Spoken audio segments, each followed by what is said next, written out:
अस्सलाम वालेकुम। क्या आपको मालूम है कि पाकिस्तान के सबसे बड़े मज़हबी यूट्यूब चैनल्स, जहां अगर तादाद को देखा जाए, फॉलोअर्स को देखा जाए, सब्सक्राइबर्स को देखा जाए तो वो मिलियंस में हैं, लाखों में हैं, बल्कि करोड़ों में हैं। लेकिन अगर हम वहाँ व्यूवरशिप की बात करें, व्यूज़ देखें तो वो हज़ार, 1500, 2000, 4000 हैं।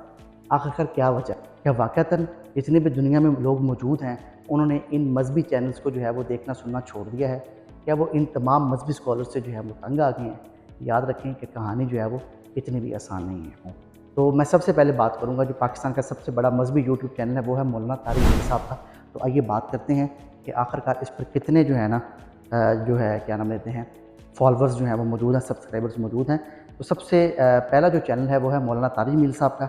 इस पर 8.84 मिलियन जो है ना सब्सक्राइबर्स मौजूद हैं। मतलब यह है कि 90 लाख के करीब जो है यहाँ पर सब्सक्राइबर्स मौजूद हैं।